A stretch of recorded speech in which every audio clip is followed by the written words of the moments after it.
What up, my awesome viewers? This is Rio Jian here, and out of my time reviewing controllers, I have come to a conclusion that these three here that you see are easily one of the best three. Like, there isn't a wrong decision to go with either one of them, but there is a flaw with each one of them. Okay, so we're gonna start off with my used to be daily driver, the My GT.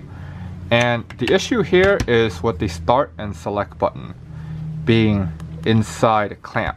So this is actually kind of annoying, especially if you play meme emulators. This can be pretty annoying. And overall, the D-pad feels good, but feels rough over time. And that's pretty much it. And yeah, these things get soft, but it's not the controller's fault though. It did not came out of the box like this, so yeah. That's what the My GT. With the iPega 9021, the first thing I can think of is definitely the clamp. See how it's a one-way clamp?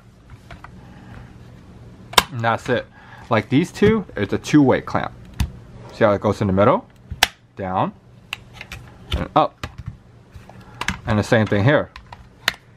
Goes in the middle, and up. Okay.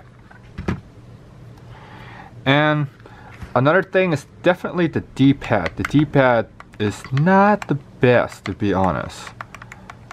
And a lot of times with the up, you would miss going up. And over a period of time, I figured that with this particular controller, for some reason it veers towards the right. If you were to, let's say you turn it on, right, and then you play, but you don't put the phone here. You actually put the phone somewhere else, and then you close this, and you play after about like 10 minutes or so. For some reason, it just veered towards the right, like on the phone. And I tested this with the Note 9, the V20, and the OnePlus 6, and it's all the same thing. So I come to the conclusion that it's probably the controller that does it for some reason. I don't know why, but it's not a big deal. You can just turn it off and on and it's done. But it is there. It might be a problem, it might not. And I really do like the fact that these have media controls. Those are actually nice, and I use them more often than not.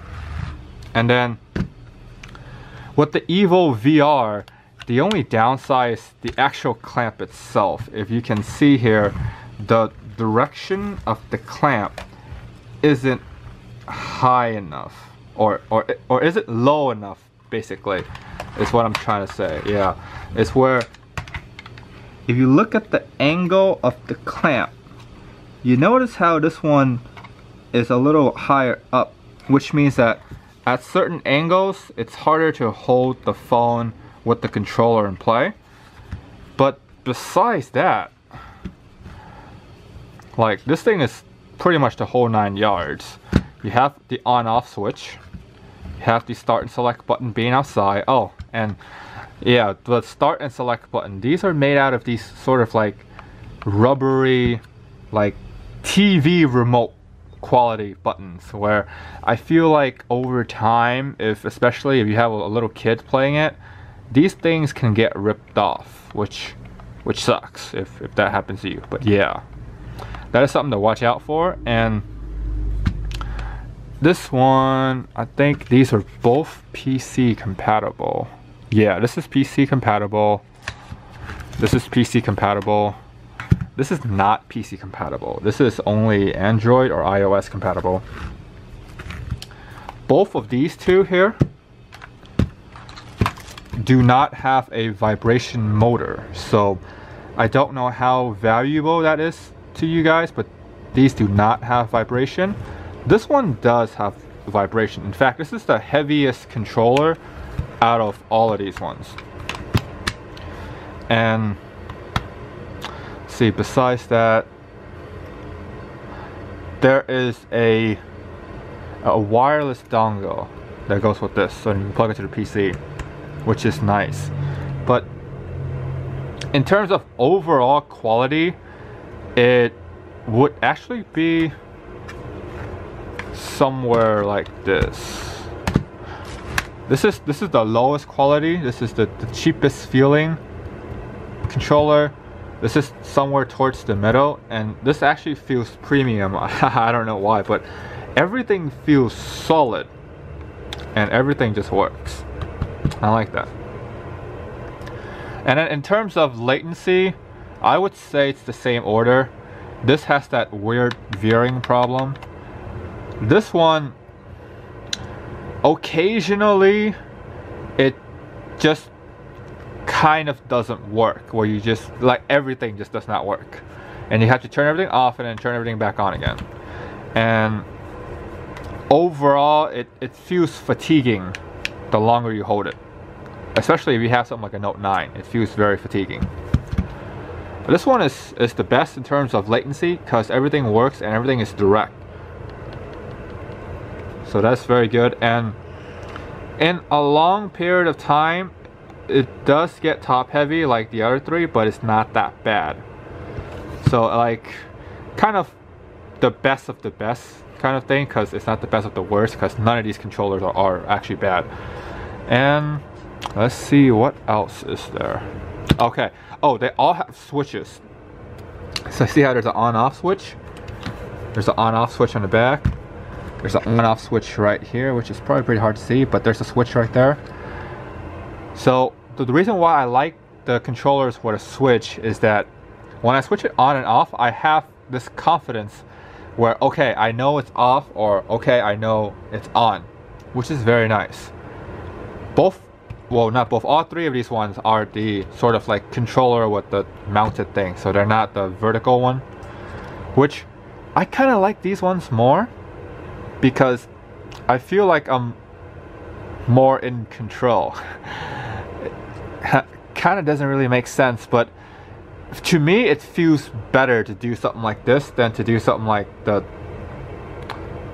horizontal. I mean, yeah, because this is vertical and horizontal is left and right. Okay, yeah, so and that's pretty much it. So I'll link these ones below. This is actually really hard to find, believe it or not. These ones sell pretty quickly, so if you can find one, that's great on Amazon. If not, oh well. These two, this is, I think this is the easiest to find. This one you can find like a lot of different versions or a lot of different prices. Some go for like 21s, other goes for like 31, but I say go for like the 21, 25. That's very good. This is actually the cheapest controller out of all three, which I don't know why, but this is actually like the best feeling out of all three and the most precise out of all three.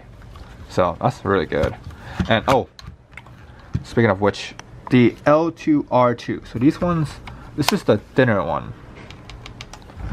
And this one is also the thinner one, because this is like exact route of the Xbox 360. And this one is the bigger one. So like something more like an Xbox One controller. So that's this one here. Not sure what your preferences are, but if you like something like this, this is pretty much the only choice. And oh, these two, I like how they have the little charging port on the top right here. And this one has it on the bottom, which the clamp closes it. So there's that too, kind of watch out for that. And okay, so price wise, from least to most expensive, it goes like this. This is the cheapest price, but not cheapest feeling. This is the middle. It does feel kind of cheap. This is the most expensive, and it feels okay. It does not feel as premium as this one, believe it or not, but it actually feels pretty okay. So yeah, that's pretty much it. If you guys like it, you guys find it informative, I think I'm most likely gonna link reviews to all three of them down below. Kind of do like a comprehensive kind of deal where I just have everything together, links and stuff like that. Anyways, yeah, that's pretty much it. I hope you guys like it, and comment, like, subscribe, hit the bell for more content. You guys stay awesome.